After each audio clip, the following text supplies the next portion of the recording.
Hi and welcome back to another Tech Minds video. So this radio you can see here is the Quansheng K5, which is running one of the custom firmwares that's available on the internet for free. The same firmware is reportedly okay to run on the K5 model as well. Now I've seen a few other YouTubers create their own video on this product with the custom firmware, and in the past I also created a video showing the features that this custom firmware can do. But the latest firmware brings a fix so that listening to AM is actually possible without any distortion, and a bonus feature of being able to demodulate SSB. Now, as the thumbnail and title of this video asks, is this just a gimmick or is it actually usable? Now, what we have to bear in mind here is that this radio was designed as a dual band 2 meter and 70 centimeter radio, so the internal hardware, especially any filters, assuming there is some, would be designed for those bands only. So receiving frequencies outside of those bands would be compromised anyhow, and no firmware fix would alter the actual hardware issues.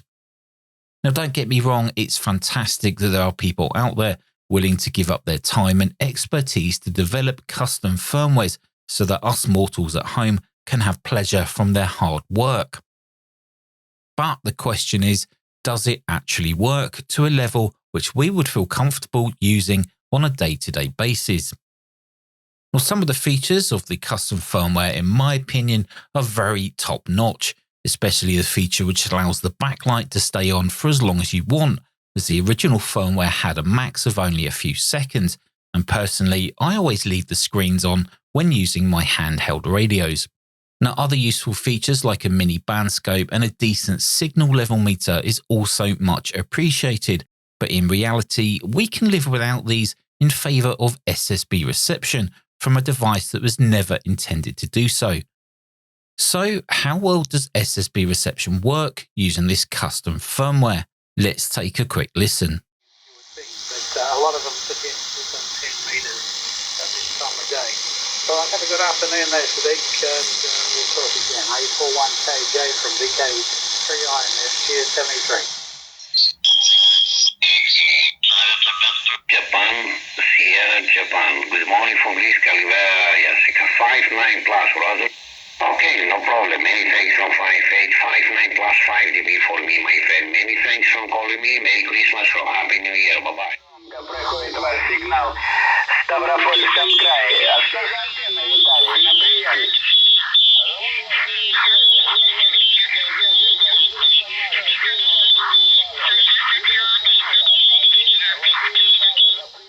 Роман единица, центр Елена. Добрый день, как местная станция? 59+3. Now, while we could tune in and receive SSB transmissions, we can clearly tell that any form of filtering is just non-existent. Overloading front end from strong stations and signals mixing together. Now, I was quite impressed though that we managed to bag a VK station coming through though. Now, the reason for this is simply because there is no track-tuned bandpass filtering at all, so the front end is wide open across the whole band, letting every signal into the receiver over a large frequency range. Now, with radios that are designed to operate and receive SSB, you'll find a chain of filters designed in such a way that any unwanted signals are minimized before even getting demodulated. Okay, so let's take a listen to the Airband to see if AM demodulation has improved over previous versions of firmware. Good morning, doing us, this is SBS. Definitely heading 2 degrees, runway 25 with K5. Beetle to Bravo left heading 225. Heading 1.5 with K3. Left heading 365. Beetle to Bravo 10,000 feet on 999 QNH.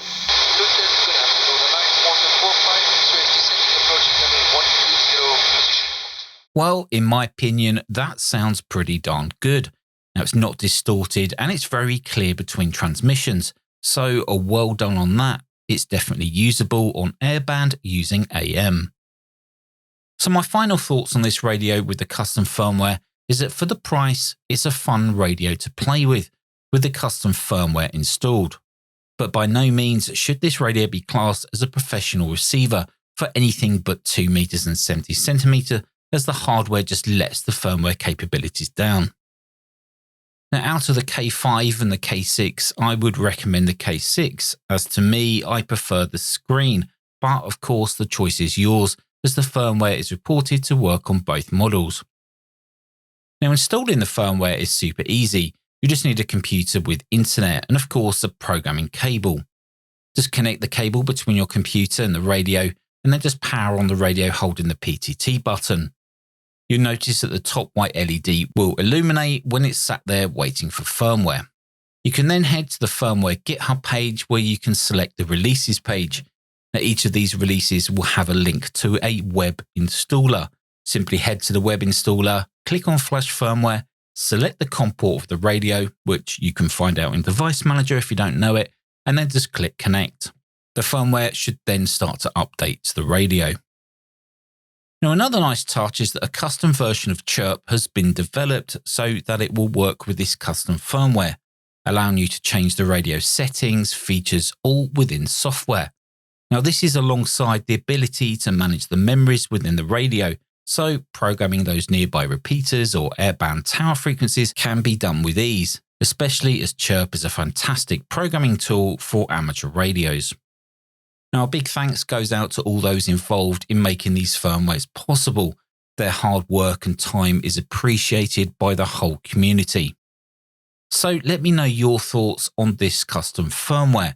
Is it something that would make you buy this radio for SSB reception? Or is it just not worth your time and effort, and of course your money? I'll leave a link down in the description below where you can download this precise firmware from, so that it's nice and easy for you guys to find. Until the next video, stay safe, thanks for watching, and I'll see you guys in the next video.